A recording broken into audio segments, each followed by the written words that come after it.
দাইফা না। মানুষকে আল্লাহ পাক মানুষ সম্পর্কে কি বলেছেন? মানুষকে অত্যন্ত কমজোর, দুর্বল করে সৃষ্টি করা হয়েছে। আর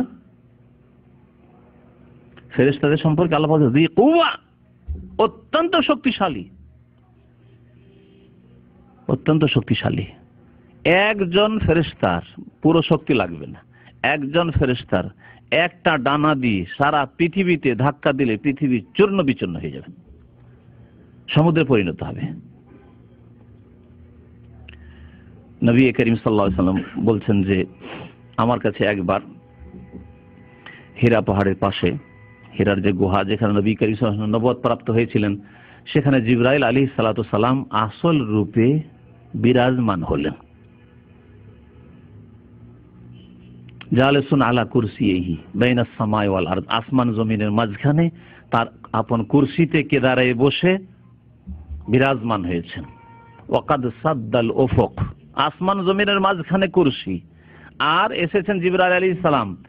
সাদ্দাল উফুক, উফুক বলা হয় একটি দিগন্তকে, এই যে উত্তর পূর্ব কোণা থেকে শুরু করে দক্ষিণ পূর্ব পর্যন্ত পুরোটাকে ঢেকে নিয়েছে একজন ফেরেশতা। একজন ফেরেশতা সারা পৃথিবীর একটি দিগন্তকে ঘিরে নিয়েছেন। ফেরেশতাদের এত শক্তি, সেই ফেরেশতাগণ আল্লাহ পাক রব্বুল আলামিনের আদেশ পালনে নিয়োজিত থাকবেন জাহান্নামকে থেমে রাখার জন্য। আল্লাহ পাক রব্বুল আলামিন সূরা কাফে ইরশাদ করেছেন যে মানুষ, লাকাদ কুনতা ফি গাফলাতিন মিন হাযা, এই জাহান্নামের এই অবস্থা, এই দৃশ্য, এই আযাব থেকে তুমি অনেক গাফিলতিতে ছিলে। দুনিয়াতে জাহান্নামের কথা বলা হলে তোমার লোমে হরকত আসেনি, কোনো হরকত আসেনি, পরোয়াই হয়নি। ফাকাশাফনা আনকা গিতাআকা, তোমার এখন চোখের পর্দা খুলে দিছি, দেখো জাহান্নাম চোখের সামনে চলে এসেছে। এতদিন গায়েব ছিল, এতদিন দেখতে পাওনি। ইউমিনুনা বিল গায়ব বলেছো, না দেখে বিশ্বাসের কথা বলেছিলাম। ফাকাশাফনা আনকা গিতাআক, তোমার চোখের পর্দা খুলে দিয়েছি। ফাবাসারুকাল ইয়াউমা হাদীদ, সুতরাং তোমার দৃষ্টিশক্তি এখন অত্যন্ত তীক্ষ্ণ হয়ে গেছে। এখন দেখো ভালো করে, এই দৃষ্টি দিয়ে দেখো যে জাহান্নামের কি দৃশ্য রয়েছে। আল্লাহ পাক রব্বুল আলামিন আমাদের জাহান্নাম থেকে হেফাজত করেন। আল্লাহ পাক আমাদেরকে জান্নাতের রাস্তায় চলার এবং তার প্রতি আমল করার তৌফিক দান করেন। জাহান্নামে জাহান্নামীরা যে প্রবেশ করবে বা তাদেরকে ফেলা হবে, নিক্ষেপ করা হবে জাহান্নামে, তার আগে তাদেরকে আল্লাহ পাক রব্বুল আলামিন শাসনমূলক কথা বলবেন, তিরস্কারমূলক কথা বলবেন আল্লাহ পাক রব্বুল আলামিন। মহান আল্লাহ ইরশাদ করে সূরা আরাফের আয়াত নম্বর 51-তে, ফালিয়াউমা নানসাহুম, আজকে তাদেরকে আমি ভুলে গেছি। অনেক সময় মনে থাকলো কি বলেন, যার কাজ করে দিতে চান না, ভুলে গেছি। এটি হচ্ছে বাক ভঙ্গিমা আরবি ভাষার। ফালিয়াউমা নানসাহুম, এদেরকে আমি ভুলে গেছি। অথচ আল্লাহ পাক ওমা কানা রব্বুকা নাসিয়া, কোরআনে কেন আল্লাহ বলছেন আল্লাহ পাক ভুলে যান না। আল্লাহ পাক ইচ্ছা করে ভুলে গেছেন, মানে ভুলে গেলে যেমন আপনি কাজ করেন না, ঠিক তেমনি আল্লাহ পাক রব্বুল আলামিন তাদের উপর দয়া করবেন না, তাদেরকে জাহান্নাম থেকে উদ্ধার করবেন না। কামা নাসু লিকা ইয়াউমিহিম হাযা, যেমন এই দিনে কিয়ামতের দিনে মোলাকাত করতে হবে, আল্লাহ পাকের সাথে সাক্ষাৎ করতে হবে, জাহান্নামের সম্মুখীন হইতে হবে, এই কথাকে যেমন তারা ভুলে গিয়েছিল। কাফির ভুলে গিয়েছিল, বিশ্বাসই করেনি। মুশরিক ভুলে গিয়েছিল, বিশ্বাস করেনি। নাস্তিক বিশ্বাস করেনি। মুনাফিক বিশ্বাস করেনি। ফাসিক পাপিষ্ট সবসময় পাপে লেগে আছে, ফরজ ওয়াজিব আদায় করেন, এইরকম মুসলিম তেমন বিশ্বাস করেনি বা পরোয়াই করেনি। যেমন তারা ভুলেছিল, আজকে আমি ভুলেছি। ওমা কানু বিআয়াতিনা ইয়াজহাদুন। নবী করিম সাল্লাল্লাহু আলাইহি সাল্লামের হাদিস, তিরমিজিতে হাদিসটি রয়েছে, হাদিসটি সহিহ। ইউতাবিল আবদু ইয়াউমাল কিয়ামা, কিয়ামতের দিনে বান্দাদেরকে নিয়ে আসা হবে হাশরের মাঠে। আল্লাহ পাক সবাইকে হাজির করবেন। ফায়াকুলু লাহু, আল্লাহ পাক বলবেন আলাম আজআল্লাকা সামআন ওয়া বাসারান ওয়া মালান ওয়া ওয়ালাদা, হে মানুষ, তোমাকে শ্রবণ শক্তি দিনি, শুনতে না তুমি? দিনের কথা শোনোনি? কোনদিন নামাজের কথা কানে আসেনি? ঈমান তাওহীদের কথা, রিসালাতের কথা আসেনি? জান্নাত জাহান্নামের কথা আসেনি? তোমার কি শোনার শক্তি দিনি? অবাসারান, দৃষ্টি শক্তি, দেখার শক্তি দিনি, পড়ার শক্তি দিনি? অমালান, ধন সম্পদ দিনি?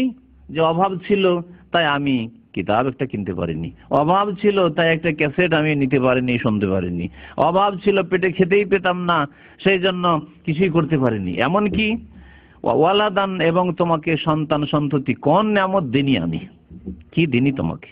ওয়া সাখখারতু লাকাল আনআমা ওয়াল হারসা, তোমার জন্য গবাদি পশু চতুষ্পদ জন্তুকে তোমার অনুগত করে দিয়েছিলাম, তোমাকে জমি জায়গা ধন সম্পদ দিয়েছিলাম। ওয়া তারাকতুকা তারআসু ওয়া তারবা, এবং তুমি পৃথিবীতে নেতৃত্ব দিয়েছিলে, গ্রামের নেতৃত্ব হোক আর দেশের নেতৃত্ব হোক আর ডিস্ট্রিক্টের নেতৃত্ব হোক, নেতৃত্ব দিয়েছিলে, খুব ঘোরাফেরা করেছিলে অহংকারের সাথে।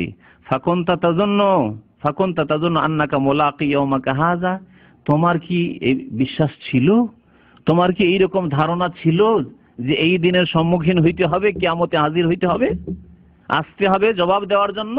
বিশ্বাস তোমার ছিল না। তোমাকে অনেক নিয়ামত দিয়েছিলাম, অসংখ্য নিয়ামত দিয়েছিলাম, কিন্তু তুমি বিশ্বাস করনি যে আমার সাথে এখানে সাক্ষাৎ করতে হবে। ফায়াকুলুল্লাহ, বলবে আল্লাহ আমার বিশ্বাস ছিল না, আমি ভুল মনে করতাম যে আবার মরার পরে সরে গলে আবার উঠতে হবে, আবার হিসাব দিতে হবে, আবার জবাবদেহি করতে হবে। বিশ্বাস ছিল না। বিশ্বাস থাকলে আমল থাকতো। আজকাল যারা পাপিষ্ঠ মুসলিম তারা বলে বিশ্বাস আছে, আমি বলি বিশ্বাস নেই। যদি বিশ্বাস থাকে তাহলে আমল সংশোধন হবে, পাপ হবে না। আর যদি ভুল হয়েই যায় তাহলে সাথে সাথে সংশোধন হবে, বিশ্বাস থাকলে। আর বিশ্বাস নেই বলেই বছরের বছর নামাজ ছেড়েই যাচ্ছেন, বছর বছর পাপ করেই যাচ্ছেন, বছর বছর অন্যায় করেই যাচ্ছেন, যুগ যুগ ধরে অন্যায় চলে যাচ্ছে, কোনোদিন সংশোধনের কথা আপনার কল্পনাতেও আসেনি, চিন্তাতেও আসেনি। আপনাকে ফিরে আসতে হবে, তওবা করতে হবে, এরকম চিন্তা করেননি, তাহলে বিশ্বাস নেই, মিথ্যা দাবি। আল্লাহ পাক অন্তর্যামী। বাকি কথা হলো, কারো যদি কোনো ক্ষেত্রে বিশ্বাস থাকে তাহলে সেই রকমই আমল হবে।